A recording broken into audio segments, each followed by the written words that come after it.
Crime alert, जुर्म के खिलाफ आवाज।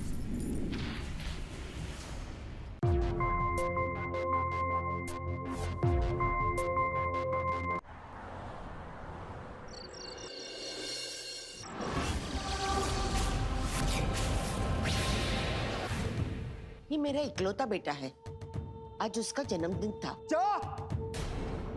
आज तुम्हारे बेटे का जन्मदिन था? आज अमावस की रात है और ये अमावस का जन्मा है। नारायण भद्रकाली भद्रवास, जय महाकाली महाकाली। ताई, ये अमावस का जन्मा तेरा बेटा, इसके प्रारब्ध में कुछ ऐसे योग जुड़े हैं जिसे तुम समझ नहीं सकती, परंतु हम देख सकते हैं। अब क्या देख रहे हैं महाराज, बताइए। जय महाकाली, जय बाबा भैरव। ताई, उस सच को बर्दाश्त नहीं कर पाओगी। उस सच में छिपाना नहीं चाहता। क्या सच चाहिए महाराज? तेरे बेटे की अकाल मृत्यु होगी, अकाल मृत्यु। नहीं, मैं नहीं मानता इन सब बातों को। अकाल मृत्यु को न मानने वाले ही तो अकाल मृत्यु को प्राप्त होते हैं। नहीं नहीं महाराज, आशीष मेरा इकलौता बेटा है, आप मुझे उपाय बता दीजिए। ठीक है।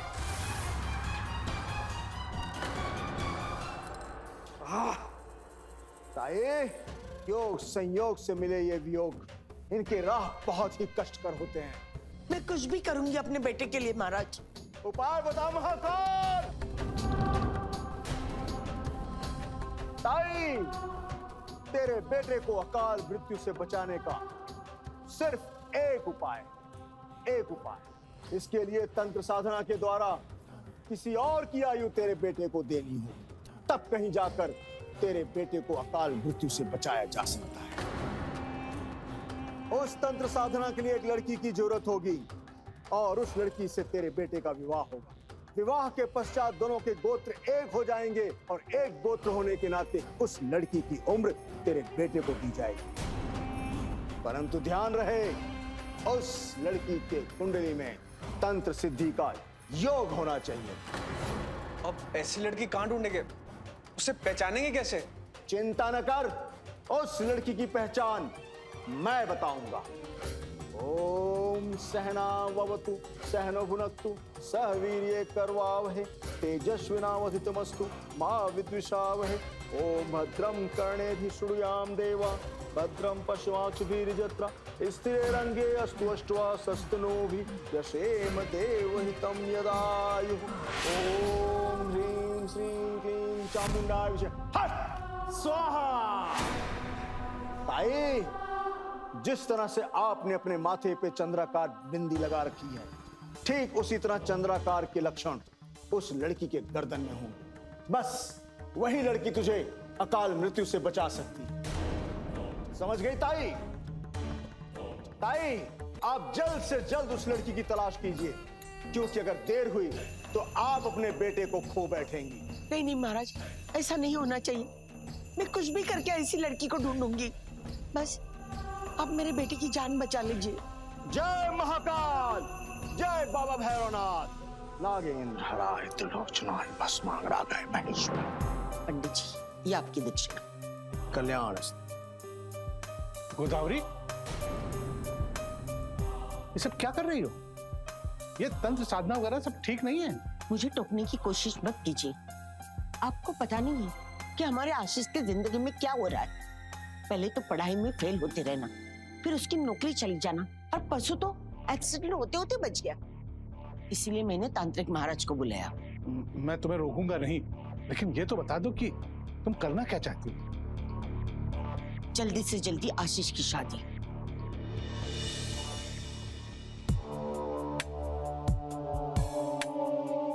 पंडित जी, और बताइए। ये देखिए, ये सातारा की लड़की और ये ऊंचे खानदान की भी है। पंडित जी, पहले लड़की पसंद आने दीजिए, खानदान का बाद में देखेंगे। गोदावरी, देखो ये लड़की बहुत सुंदर है। आप रहने दीजिए, मैं देख रही हूँ ना। आखिर तुम्हें कैसी लड़की चाहिए? अरे यजमान, कहाँ चले आप? अरे पंडित जी, इन्हीं से लड़की पसंद करवाइए।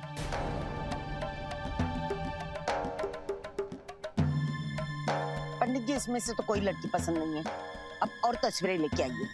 जी ठीक है।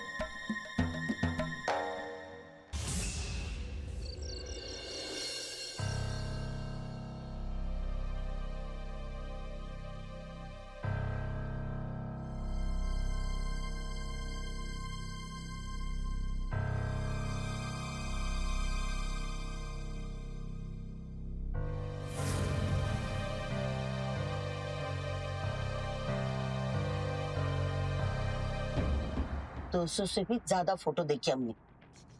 कहाँ ऐसी लड़की मिलेगी हमें जिसके गले पे चंद्रकोर का निशान हो जन्मजात? भाई मुझे लगता है तांत्रिक महाराज ने वैसे कह दिया, ऐसी लड़की का मिलना तो बहुत मुश्किल है। माता काय करायचं?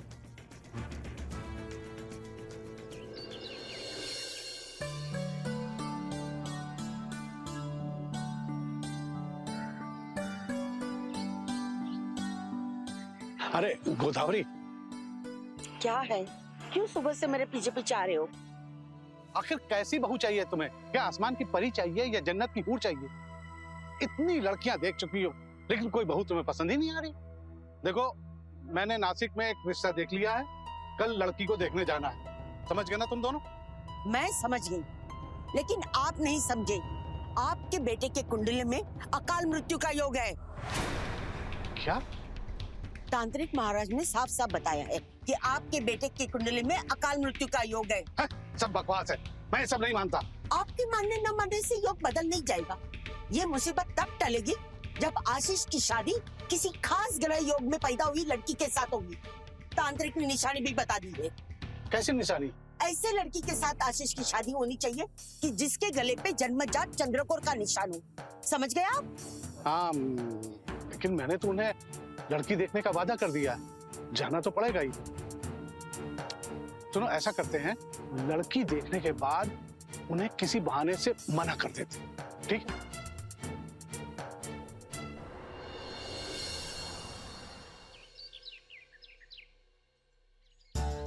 अरे काय करतास? अभी तक पोछे का काम चालू है, घर का सारा काम बाकी बचा हुआ है। अभी तुम्हें पता है ना, मंदा को देखने मेहमान आने वाले हैं। मामी सुबह से काम ही कर रही हूँ, किचन का काम अभी खत्म किया, पहले सोचा यहाँ की साफ सफाई कर लूँ। अरे अभी तो सारे कपड़े बचे हैं धोने के लिए। तू एक काम कर, जाकर पहले घर के सारे कपड़े धो डाल। ठीक है। क्या हो रहा है सुहासिनी? 2 बजने वाले हैं, वो लोग आते ही होंगे।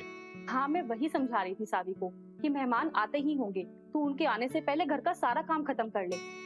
और अभी मंदा को भी तो तैयार करना बाकी है ना। जाओ ना, उसे जल्दी तैयार करो। हो। लगता है वो लोग आ गए। कुछ दिन पहले ही मंदा ने ग्रेजुएशन कंप्लीट किया है। घर के सारे कामकाज में सर्वगुण संपन्न है हमारी मंदा। आप लोग कुछ पूछना चाहते हैं तो पूछ सकते हैं उससे। बेटा, बाल पीछे कर।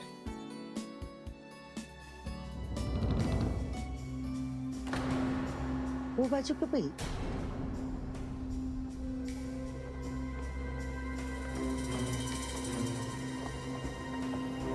अब अच्छी लग रही है।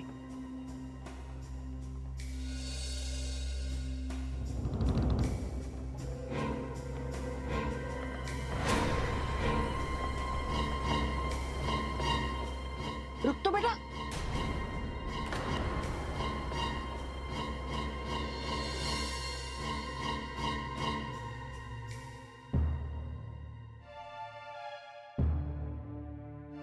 ये लड़की कौन है?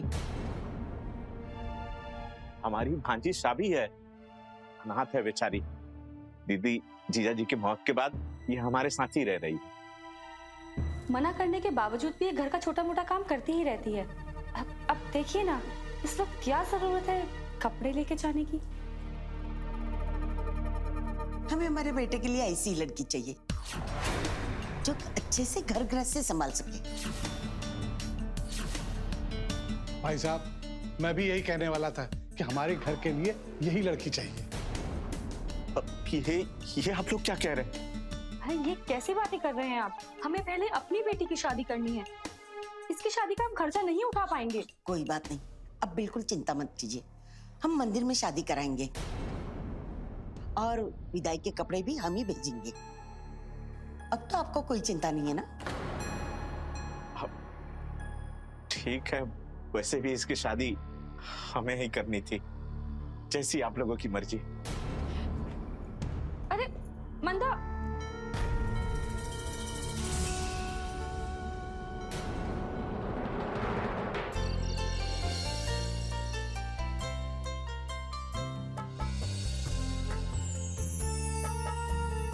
शादी से पहले कुछ बात करने का मौका तो मिला नहीं, लेकिन पंडित जी ने काफी कुछ बताया तुम्हारे बारे में।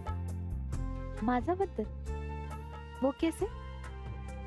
तुम्हारी कुंडली देखने के बाद उन्होंने बताया कि पूजा पाठ, तंत्र मंत्र में काफी रुचि होगी। तंत्र मंत्र तर माहिती नाही मला, पण हाँ, सोमवार का व्रत करती हूँ मैं, और पूजा पाठ में भी काफी रुचि है मेरी।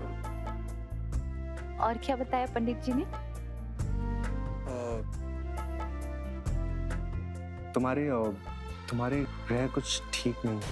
काय? तुम चिंता मत करो, कल आई जाएगी उनसे मिलने, फिर जो भी होगा अच्छा ही होगा।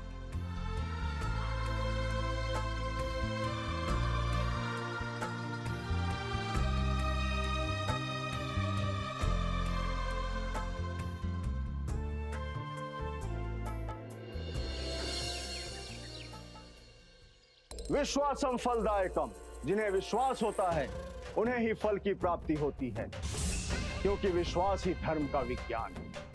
मेरे कथनानुसार तुमने लड़की खोज ली और उसका विवाह अपने बेटे के साथ कर दिया। अब तुम्हें उससे कठोर तपस्या करवानी होगी। कदाचित वो इसके लिए तैयार ना हो, फिर भी तुम्हें उसे कठोर तपस्या के लिए मजबूर करना होगा। कैसी कठोर तपस्या महाराज? ताई, 90 दिनों की कठोर तपस्या। उन 90 दिनों की कठोर तपस्या के दौरान तुम्हारे बहू की मृत्यु हो जाएगी। तुम्हारे बहू की मृत्यु के पश्चात तुम्हारे बेटे को उसकी आयु प्राप्त होगी। उसकी मृत्यु ही इस कठिन तपस्या के सफलता का प्रमाण है। हर हर महादेव। आखिर क्या चल रहा था ये?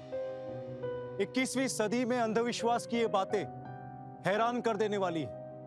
जहां एक लड़की को कठोर साधना के द्वारा मारने का प्लान बनाया जा रहा था और एक औरत को यह विश्वास दिलाया जा रहा था कि उस लड़की की मौत के बाद उसकी उम्र उसके पति को मिल जाएगी।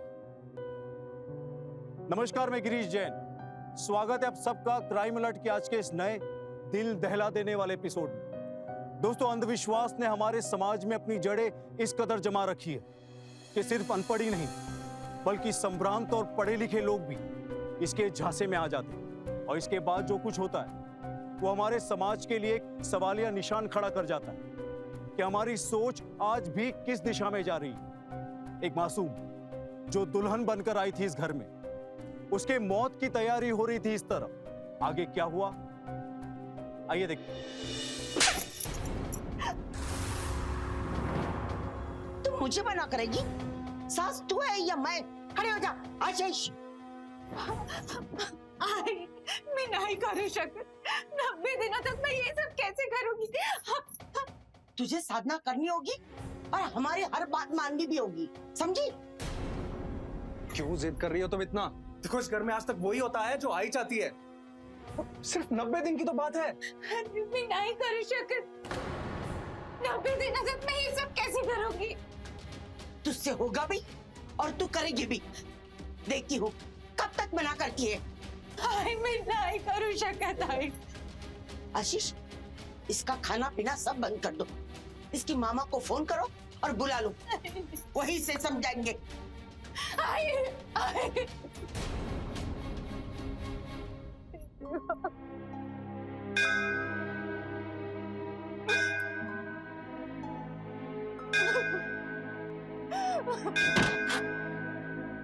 अरे आप समझाइए ना आई को। मैं नहीं कर सकती। तुम क्यों नहीं समझ जाती? देखो, आई की बात टालने की मुझ में हिम्मत तक नहीं है और तुम सीधा मना कर रही हो। समझो बात को, अभी तो सिर्फ तुम्हारे मामा को बुलाने को कहा है, कल को तुम्हें वापस भी भेज सकते हैं। देखो सभी, समझो बात को, सब ठीक हो जाएगा। हाँ, तुम्हें ये साधना करनी होगी, फिर सब ठीक हो जाएगा। लेकिन आप क्यों नहीं समझ रहे? इतनी बड़ी साधना मैं कैसे करूंगी? नहीं समझोगे ना तुम ऐसे, और तुम्हारे मामा के आने के बाद ही फैसला होगा। मामा के बहुत एहसान है मुझ पे। मैं मामा को दुख नहीं बचाना चाहती। मामा को मत बुलाइए।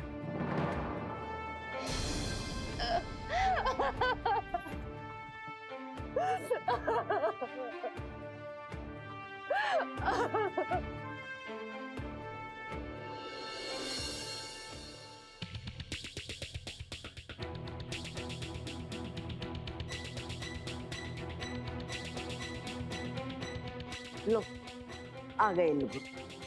अब आप आ गए हो ना, तो ले जाइए इसे और थोड़ा समझा दीजिए। अरे घर के सुख शांति के लिए पूजा आराधना साधना कौन नहीं करता? हम तो पूरे साल साल व्रत उपवास करते थे। क्या सुन रहा हूँ साबी? तुम इस घर की बहू बनते ही अपनी मनमानी करने लगी हो। नहीं मामा, वो चुप करो। घर के सुख शांति के लिए आराधना साधना कौन नहीं करता? अब तो मुझे ऐसे लगने लगा है कि इसे अपनी घर की बहू बनाकर मैंने बहुत बड़ी गलती की है। आइए, ऐसा मत बोलो। अब फैसला ये करना है कि तुम इस घर में रहोगी या अपने मामा के साथ जाओगी। मैं समझाता हूँ उसको। अब क्या यही सुनना बाकी रह गया था? नहीं मामा, ऐसा मत सोचिए आप। तुम्हें हर वो काम करना है जो ये लोग चाहते हैं। इनकी बातें काट कर तुम अपनी पैरों पे कुल्हाड़ी मार रही हो।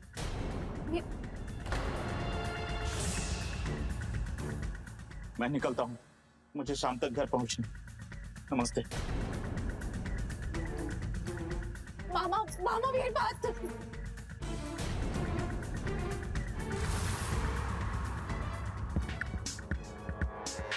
अब समझ में आ गया ना, हमारे सिवा तेरा बोझ उठाने वाला कोई नहीं है। क्या सोचा? आइए, आप जैसा बोलेंगी मैं वो करने के लिए तैयार हूँ। आ गई ना अकल टिकाने पे। अमावस की रात से साधना शुरू होगी, समझी?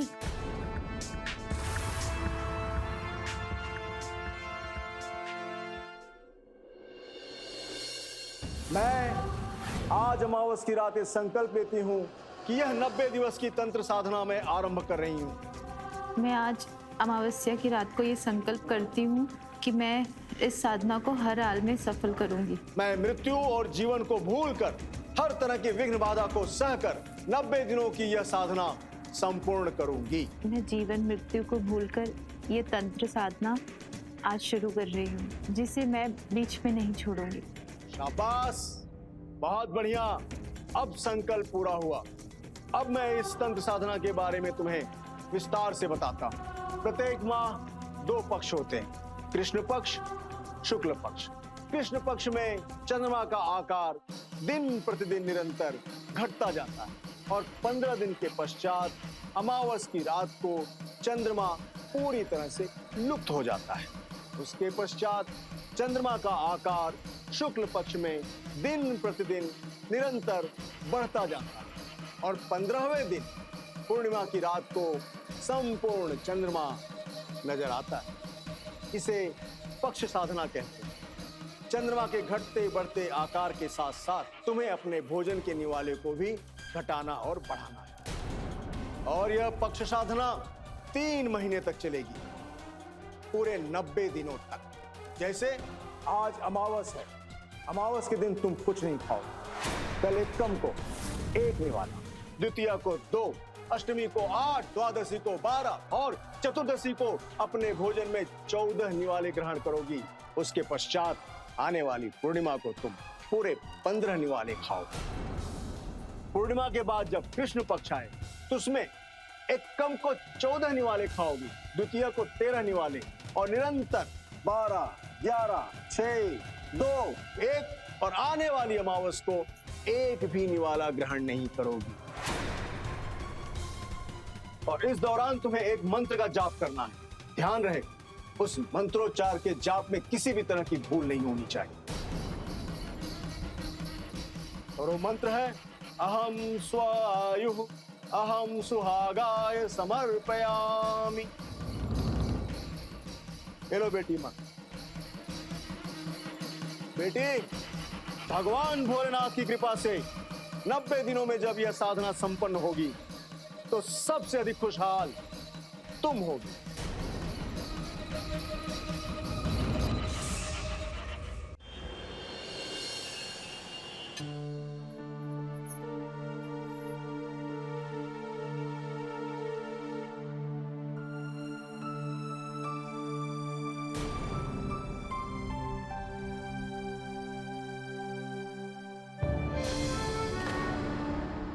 एकम को 1 निवाला खाओ,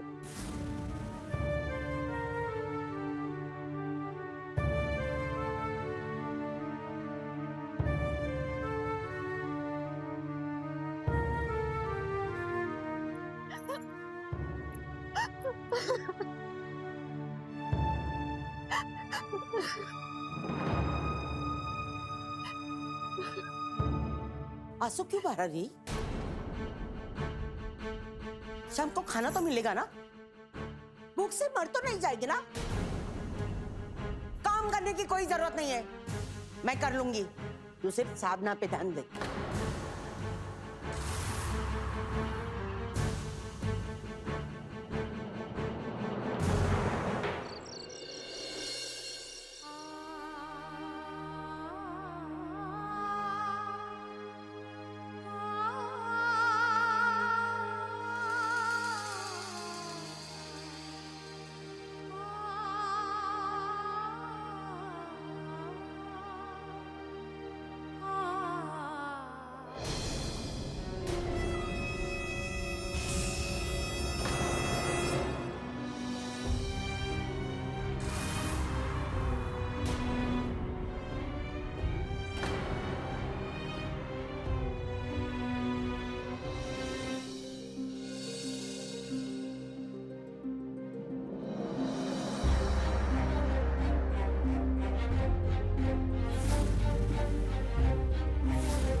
अरे उठा इसे, उठा। मंत्र जाप रुकना नहीं चाहिए। ताई, मैंने कहा था ना, हालात चाहे कितने भी बुरे हो जाएं, मंत्र जाप रुकना नहीं चाहिए। शुरू कर मंत्र जाप, कर मंत्रोच्चारण, बोल अहम स्वायो स्वसुहागाय समर्पयामि।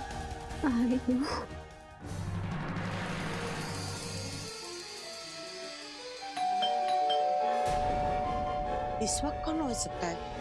मैं देखता हूँ।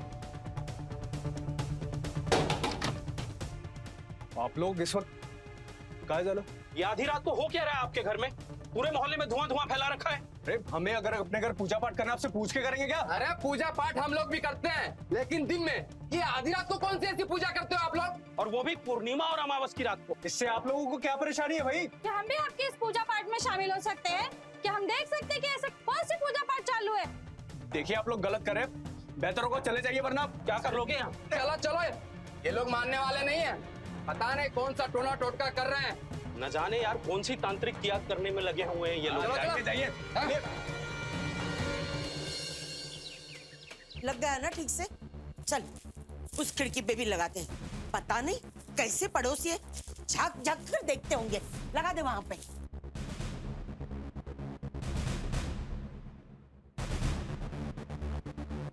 अब देखती हूँ कैसे झांक झांक कर देख सकते हैं।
सारी साधना विफल करोगी?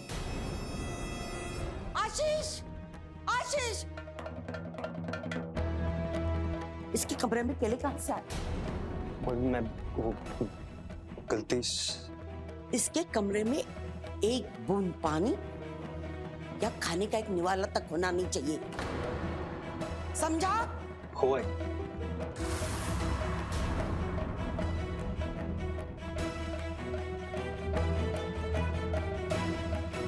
एक पूजा ढंग से नहीं हो सकती तुझसे।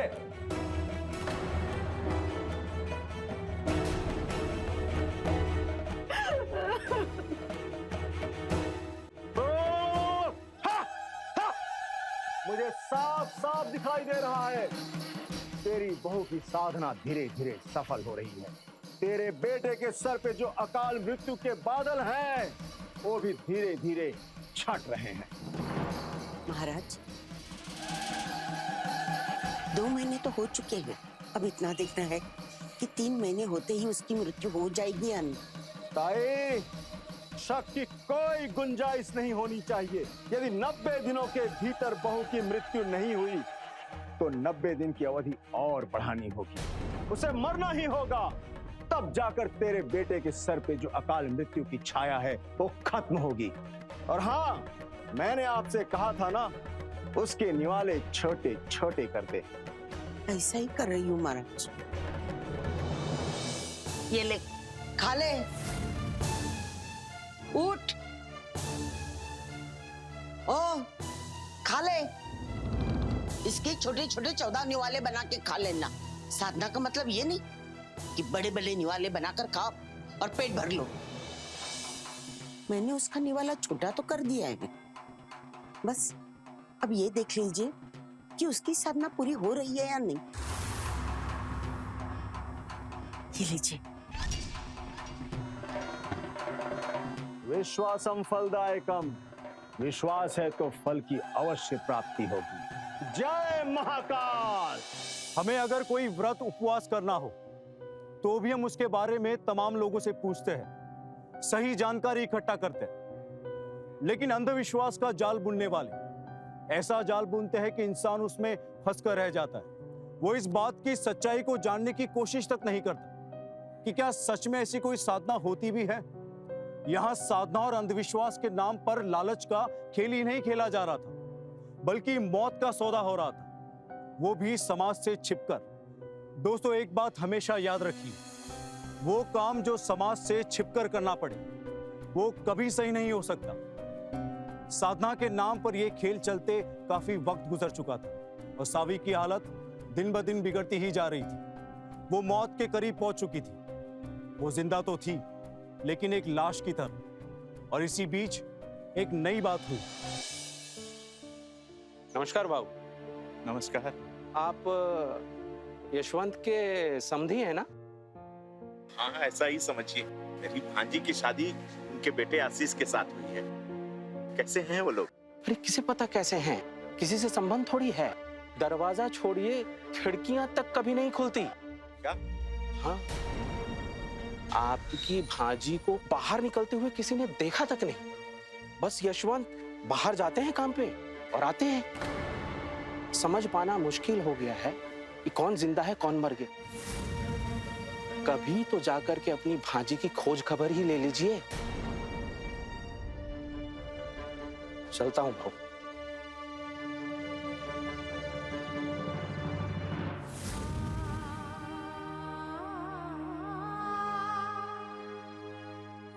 पानी, क्या? पानी। पानी मैं लेके आता हूं, एक मिनट। पानी।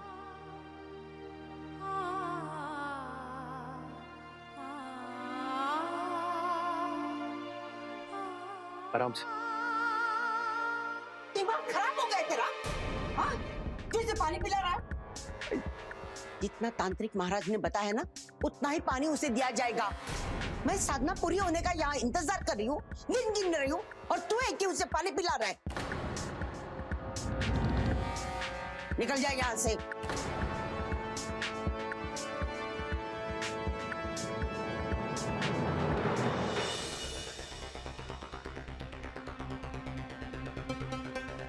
अरे गोदावरी, मैंने बहू की हालत देखी, वो तो बिल्कुल मरने की हालत पर पहुंच चुकी है। तुम अपने बेटे को अकाल मृत्यु से बचाना चाहती हो या बहू को मौत तक पहुंचाना चाहती हो? हैं? अरे ये कैसी साधना है तुम्हारी? कितनी बड़ा सांगितले, मेरे बीच में आने की कोई जरूरत नहीं है। क्यों जरूरत नहीं है? अरे किसी की जिंदगी और मौत का सवाल है। तेज तर सांगते मी, किसी की जिंदगी और मौत का सवाल है। उसकी मौत हमारे बेटे की जिंदगी है, समझे? क्या? तांत्रिक ने यही तो कहा है। वो मरेगी नहीं तो हमारे बेटे को उसकी उम्र मिलेगी कैसी? नहीं नहीं, ये सब गलत है। मैं ये नहीं मानता, ये ऐसा नहीं हो सकता। गलत। यावेळी कोण आलं? जा, जाऊन बघून ये। तुम्ही आज जा, जा म्हटलं ना।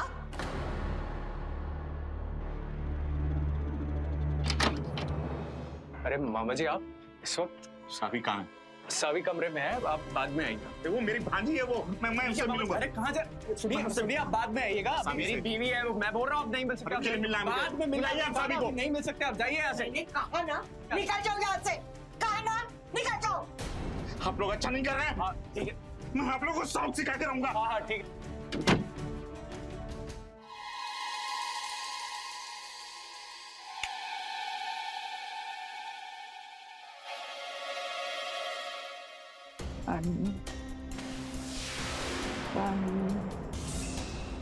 लगता है साधना पूरी होने का समय आ गया है।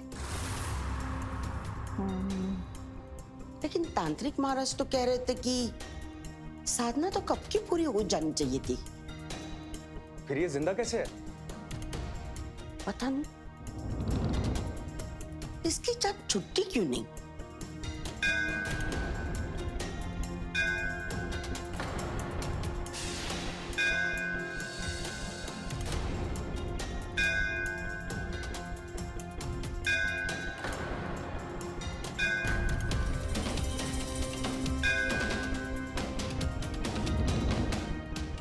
पानी। महाराज ने मना किया था कि साधना के दरमियान इसे किसी भी मंदिर के आसपास ले जाना नहीं चाहिए। शायद वहीं से उसे ताकत मिल रही है। खिड़कियां तो मैंने सारी बंद कर दी, अब घंटे की आवाज कैसे रोकूं?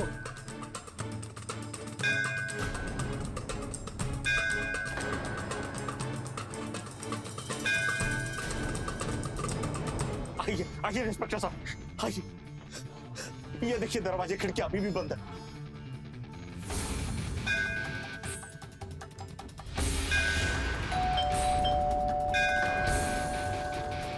इस समय कौन आ गए? मैं नहीं चाहती कि साधना में कोई रुकावट आए। लाइट बंद कर और आजा।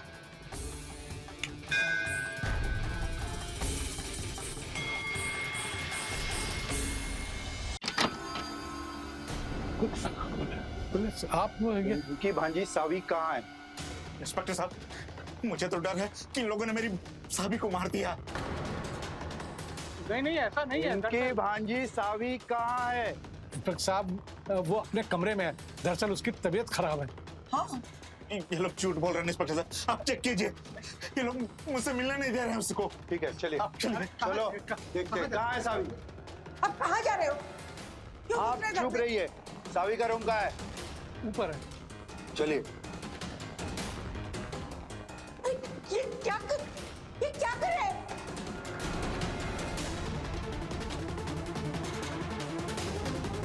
हवलदार, लाइट ऑन करो। सावी, सावी, आंखें खोलो सावी। इंस्पेक्टर साहब, देखिए क्या हालत बना दिया है इसका। सावी आंखें खोलो। सावी, सावी तुम।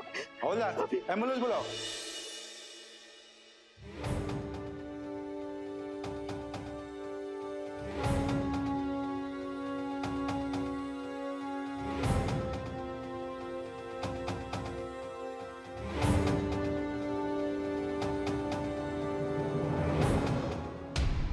अब लड़की की हालत कैसी है? मैंने ऐसा केस अपने जीवन में कभी नहीं देखा। सिर्फ 20 किलो रह गया उसका वजन। 20 किलो? समझ में नहीं आता अब तक ये जिंदा कैसे है। मगर उसकी हालत हुई कैसे? आई थिंक उन्हें महीनों से भूखा रखा गया था। यानी कि उसको मारने की साजिश की जा रही थी। डॉक्टर साहब, मेरी भांजी बच तो जाएगी ना? अब हम कुछ नहीं कह सकते। उसकी हालत ऐसी नाजुक हो गई है कि ना तो वो कुछ खा सकती है और ना उसका शरीर कुछ पचा सकता है। फिर भी हम अपनी तरफ से पूरी कोशिश कर रहे हैं उसको बचाने के लिए। हवलदार, यस सर। सबको उठा दे। अब वो खुद बताएंगे कि माजरा क्या है। अरे साहब, हमें कहाँ ले जा रहे हैं? आप चलिए। छोड़ो मुझे। चलिए आप। मैंने कुछ नहीं किया।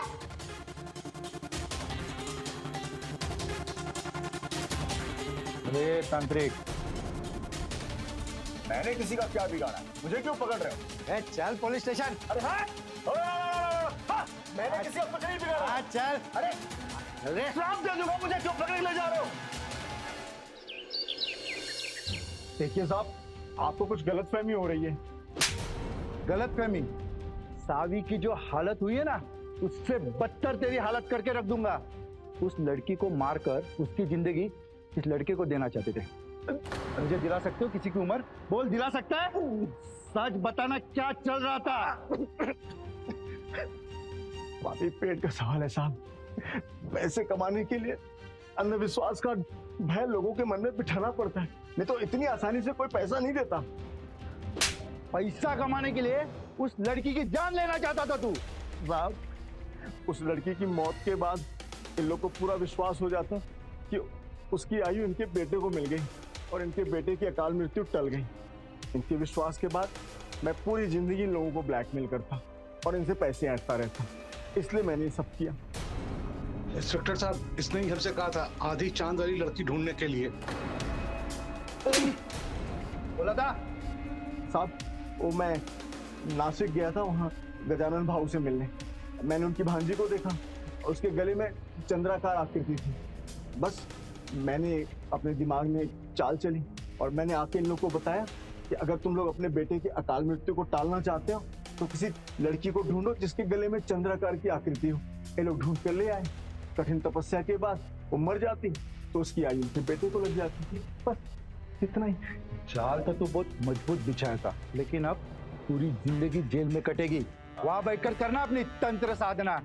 अफसोस तो मुझे तुम लोगों पे आता है, इतने पढ़े लिखे होकर भी इस जैसे तांत्रिक के चक्कर में फंस जाते हो। सब मुझे माफ कर दीजिए, मैंने तो ये सब कुछ मेरी बेटी के अकाल मृत्यु योग से बचाने के लिए किया। अरे वजह चाहे जो भी हो, उस लड़की को मारने की साजिश की थी ना तुम लोगों ने।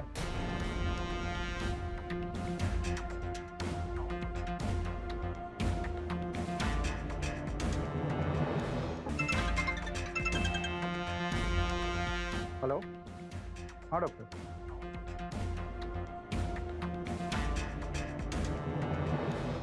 क्राइम अलर्ट, जुर्म के खिलाफ आवाज। सब मुझे माफ कर दीजिए, मैंने तो ये सब कुछ मेरी बेटी के अकाल मृत्यु योग से बचाने के लिए किया। अरे वजह चाहे जो भी हो, उस लड़की को मारने की साजिश की थी ना तुम लोगों ने।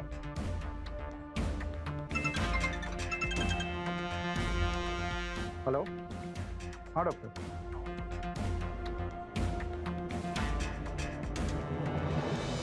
ओके ओके, आपकी भांजी अब खतरे से बाहर है। साहब, लड़की तो बच गई, अब मुझे घर जाने दो। घर जाएगा? हाँ। चल तेरी तो। सावी की जान तो बच गई, लेकिन उसे पूरी तरह से ठीक होने में, इस सदमे से बाहर निकलने में न जाने कितना वक्त और लगेगा। आज हम विश्व शक्ति बनने का सपना देख रहे हैं। हम खुद को संभ्रांत और शिक्षित होने का दावा करते हैं, लेकिन इस तरह की घटनाएं हमारे सोच के दिवालियेपन को जाहिर करती है। ऐसा क्यों होता है कि अंधविश्वास के नाम पर हमें कोई डराता है और हम डर जाते हैं, कोई हमें बहकाता है और हम बहक जाते हैं। और इससे भी बड़े दुख की बात तो यह है कि हमारे आसपास होने वाली इस तरह की घटनाओं को देखकर भी हम अपनी आंखें बंद कर लेते हैं। शायद ये भी हमारे मन का डर ही है। अंधविश्वास अगर आपको भी डराता है तो निडर बनिए, समझिए इस बात को कि अंधविश्वास सिर्फ अंधविश्वास है। इसका फायदा सिर्फ और सिर्फ ऐसे झूठे तांत्रिक बाबा लोग उठाते हैं। नजर रखिए अपने आसपास होने वाली इस तरह की घटनाओं पर और अलर्ट रहिए।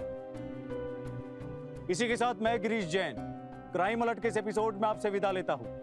फिर मिलूंगा ऐसे ही किसी अपराध से आपको अलर्ट कराने। तब तक be alert, be safe. Crime alert, जुर्म के खिलाफ आवाज।